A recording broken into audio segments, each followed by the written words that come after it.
Good morning students. I am your home science teacher Rekha Sharma. कैसे हो बच्चों सब? अभी आपके सिलेबस में एक नया सब्जेक्ट ऐड हुआ है जो है होम साइंस. तो जैसा कि अभी तक हमने साइंस के बारे में तो पढ़ा था, हमने 10th तक साइंस तो हम सबने पढ़ा है, लेकिन उसके बाद होम साइंस क्या होता है, ये एक सब्जेक्ट, एडिशनल सब्जेक्ट जो है वो 11th क्लास में ही इंट्रोड्यूस होता है, 11th क्लास से ही शुरू होता है.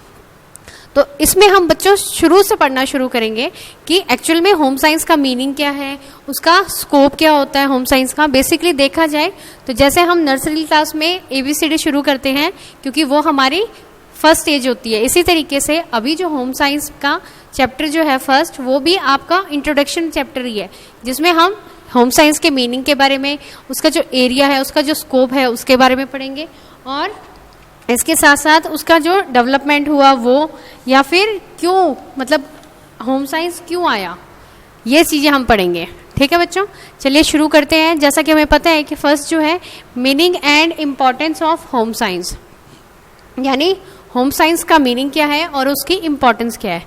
जैसा कि इसके मीनिंग से, इसके नाम से ही पता चल रहा है होम साइंस, तो ये हमें ऐसा लगता है कि ये डेफिनेटली जो घर की एक्टिविटीज़ हैं उनके साथ जुड़ा हुआ होगा. पहले क्या होता था बच्चों कि जो होम साइंस था वो प्राइमरी जैसे एक्टिविटीज़, हाउस होल्ड एक्टिविटीज़ हो गई, जैसे कुकिंग हो गई, क्लीनिंग हो गई, लॉन्ड्रिंग हो गई, चाइल्ड केयर हो गई, तो ये सारी चीज़ों से जुड़ा हुआ था. तो शुरू से सबको क्या लगता था कि जो होम साइंस सब्जेक्ट है वो सिर्फ गर्ल्स के लिए होता है. क्यों? क्योंकि उसमें सारी हाउस होल्ड एक्टिविटीज़ होती है जो सिर्फ लड़कियों को ही पता होना चाहिए. पहले जो बॉयज़ थे उनको ये चीज़ अलाउड नहीं की जाती थी कि वो होम साइंस पढ़े या होम साइंस सब्जेक्ट ले. लेकिन बाद में धीरे धीरे क्या हुआ कि ये शुरू हुआ. अब पढ़ते हैं home science is subject not about only home. मतलब जो होम साइंस है वो कोई ऐसा सब्जेक्ट नहीं है जो सिर्फ घर से रिलेटेड हो. जैसा कि सबको ये समझ में आता है कि भाई होम साइंस है, इट मीन्स यानी गृह विज्ञान है तो घर के ही सभी चीज़ों से रिलेटेड होगा. लेकिन ऐसा नहीं है. होम साइंस जो है वो देखा जाए तो एक आर्ट है, एक कला है, जिसमें सारी जो परिवार से रिलेटेड जितनी भी चीज़ें होती है उनको एक साइंटिफिक और एक प्लानिंग तरीके से बनाया गया, प्लान किया गया, वेल प्लान्ड है एक तरह से देखा जाए, जिसमें एक ये इनफॉर्मल एजुकेशन तो है. क्योंकि बच्चों देखा जाए तो एक होम जो है, जो हमारा घर होता है, हमारी जो फर्स्ट एजुकेशन होती है वो घर से ही शुरू होती है. पहले हम घर में ही सारी चीज़ें करना सीखते हैं. हमारा जो फर्स्ट टीचर होता है वो हमारी मदर होती है, और जो हमारा फर्स्ट स्कूल होता है वो हमारा घर होता है. लेकिन धीरे धीरे और हम लोगों की एजुकेशनल शुरू होती है जो हम स्कूल में से शुरू करते हैं. ठीक है बच्चों, तो इसी तरीके से पहले सबको यही लगता था कि जो होम साइंस है ये गृह विज्ञान जो है वो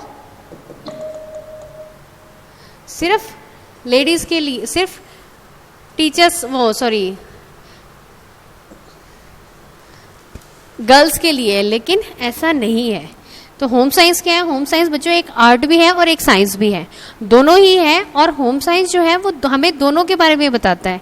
क्यों? क्योंकि अगर हम अपनी फैमिली को देखें तो फैमिली के अंदर जितनी भी एक्टिविटीज़ होती हैं वो उनके पीछे कुछ साइंटिफिक रीज़न भी होते हैं और कुछ आर्टिस्टिक रीज़न भी होते हैं. तो दोनों का ही जो बैलेंस होता है वो घर होता है. अब अगर हम अपनी मदर को देखें तो हमारी मदर क्या करती है, एक मतलब प्रॉपर बैलेंस देती है अपने घर को भी, अपनी प्रोफेशनल लाइफ को भी. देखा जाए तो वो सारे काम करती हैं. अगर जिनकी मम्मी वर्किंग है तो वो ये चीज़ देख सकते हैं कि उनकी मम्मी घर के साथ साथ क्या करती है, जैसे मैंने अभी बताया था कि वो एक प्रॉपर बैलेंस बनाती हैं अपनी फैमिली के, अपने हाउस होल्ड वर्क के साथ और अपनी प्रोफेशनल लाइफ के साथ. और उसके साथ उसका कॉर्पोरेट कौन करता है, उसके हस्बैंड करते हैं, और उसके साथ उनके और फैमिली मेम्बर्स हैं जो उनकी मदद करते हैं, ताकि जो उनकी लाइफ है वो एक सक्सेसफुल हाउस होल्ड की लाइफ हो, और साथ में साथ उनका जो प्रोफेशनल ग्रोथ है वो भी अच्छी तरीके से हो. तो इसलिए बच्चों हम लोगों को अपने घर और अपनी प्रोफेशनल लाइफ, दोनों को ही बैलेंस करने के लिए हमें ये सब्जेक्ट बनाया गया है जिसका नाम है होम साइंस। और ये दोनों के लिए इम्पॉर्टेंट है, equally for boys as well as for girls, दोनों के लिए इम्पॉर्टेंट है। ऐसा नहीं है कि जो होम साइंस है वो सिर्फ लड़कियों के लिए है, ठीक है। अब देखिए हम पढ़ते हैं, home science is both an art and science. जैसा मैंने अभी बताया था कि जो होम साइंस है वो कला भी है और एक तरह से विज्ञान भी है।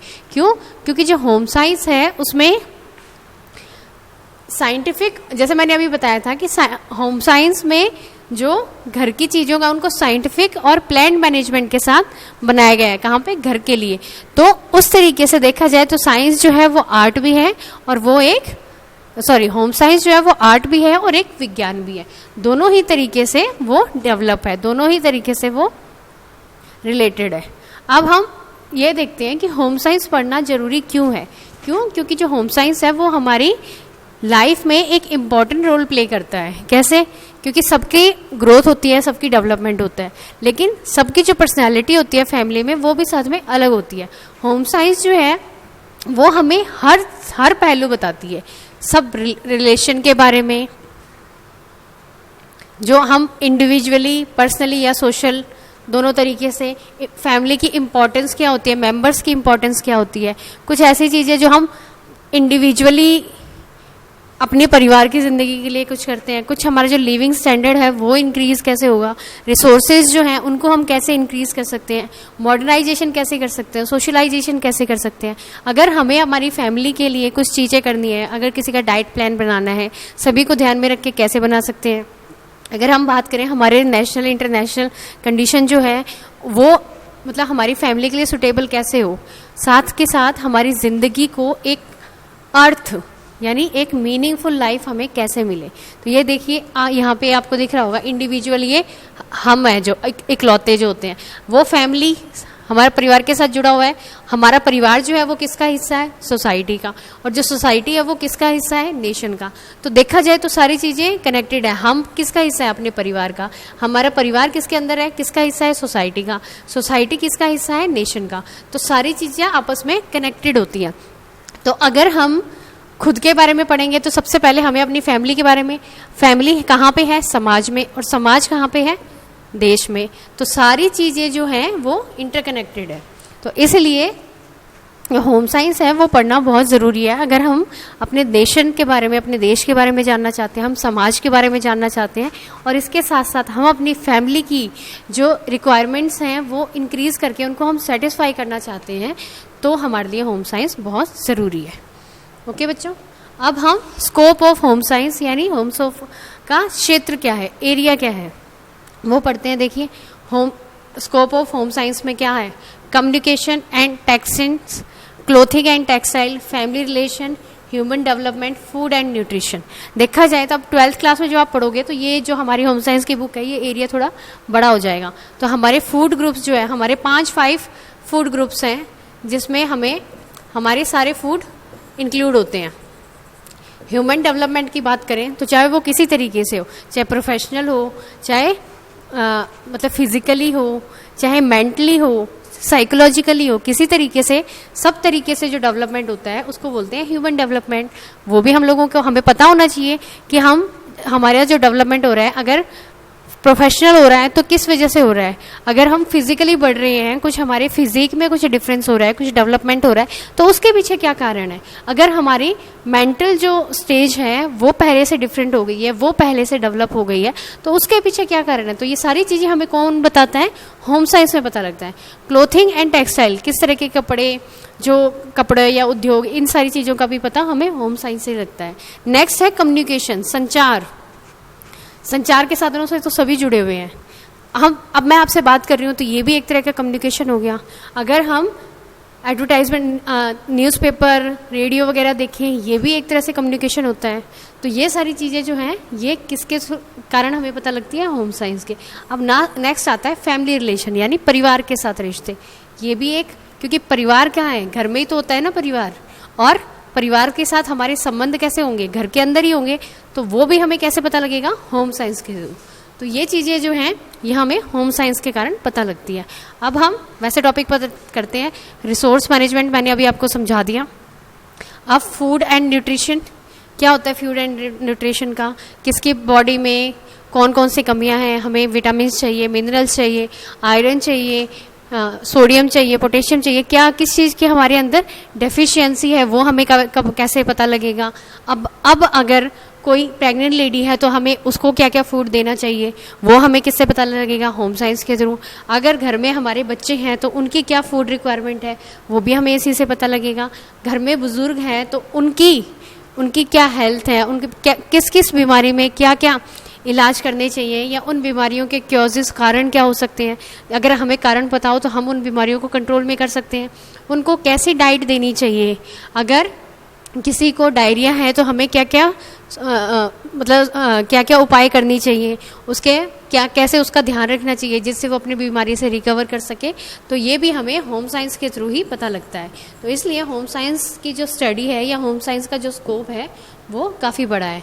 क्लोथिंग एंड टेक्सटाइल क्या है, बच्चों सभी तरीके के कपड़े होते हैं। जैसे अब हम देखें अपने में तो सूती है, रेशमी भी है, और जैसे वुलन भी है, तो इस तरीके से काफ़ी, अभी सिल्क भी है, तो काफ़ी सारी वैरायटीज़ हैं, काफ़ी सारे फाइबर्स होते हैं जिनसे अलग अलग तरह के कपड़े बनते हैं। तो उन फाइबर्स की कैसे ध्यान रखना है। अगर सिल्क का कपड़ा है तो उसके हम कैसे केयर कर सकते हैं, अगर कॉटन है तो उसका कलर ना छूटे ये हम कैसे कर सकते हैं, अगर उसको धूप में सुखाना है, छाँव में सुखाना है, उसको कैसे, मतलब कैसे उसकी केयर कर सकते हैं, कैसे हम उसकी जो एज है वो बढ़ा सकते हैं, तो वो भी हमें होम साइंस के कारण ही पता लगता है।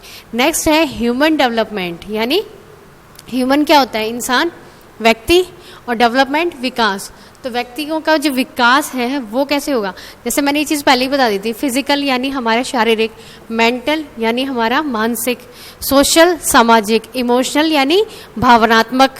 तो ये सारे जो डेवलपमेंट है, ये सारे जो विकास है, क्या क्या प्रॉब्लम्स आती हैं फिजिकली जब हम बड़े होते हैं, हमारे जो ऑर्गन्स हैं वो एनलार्ज होते हैं, कुछ सबकी मेल या फीमेल सबकी अलग अलग फिजिकल मतलब एनलार्जमेंट होता है। तो उसके पीछे अगर उस टाइम पे हम लोगों को कैसे बिहेव करना चाहिए या कैसे हमें ये सारी चीज़ें समझनी चाहिए, हमारी नीड्स क्या होती है उस टाइम जब हमारे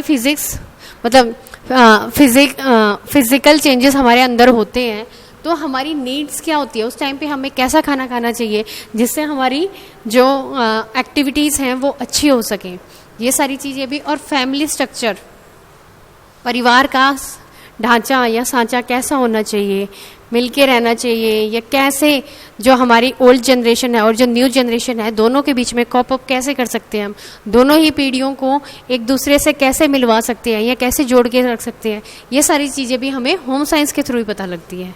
नेक्स्ट कम्युनिकेशन एक्सटेंशन, ये मैंने अभी आपको समझा दिया था कि जो कम्युनिकेशन के कारण जो एरिया है होम साइंस का वो एक्सपेंड हो गया है, यानी काफ़ी बढ़ गया है। गांव शहर सारे एक होम साइंस से जुड़े हुए हैं, हर जगह। It include teaching about women empowerment, how to make rural women financially independent, small scale industry. अगर हम देखें तो हम नारी शक्ति को कैसे बढ़ा सकते हैं, कैसे गांव की औरतों को वित्तीय इंडिपेंडेंस यानी स्वतंत्रता दिला सकते हैं कि वो अपने फैसले खुद कर सकें। छोटी छोटी स्मॉल स्केल इंडस्ट्री, जो छोटी इंडस्ट्रीज़ होती हैं जो अपने घरों में ही लगा लेते हैं, छोटे से स्मॉल कॉटेज इंडस्ट्री, वो कैसे डेवलप हो सकती है। या कुछ और तरीके जो न्यू टेक्निक है एग्रीकल्चर की, हम अपनी कृषि को और अच्छा और बेहतर कैसे बना सकते हैं। तो ये सारी जो नॉलेज है ये होम साइंस के अंदर ही आती है। तो इस सारे तरीके से हम अपनी लाइफ इम्प्रूव कर सकते हैं। ठीक है बच्चों, ये हमारा चैप्टर था जो हमने कवर कर लिया है। आई होप आपको चैप्टर समझ आया होगा। आप अगर चैप्टर थोरोली रीड करेंगे तो आपको बहुत आसानी से समझ में आ जाएगा। और अगर कोई डाउट होता है तो आप मुझसे पूछ सकते हैं। ओके बच्चों, थैंक यू।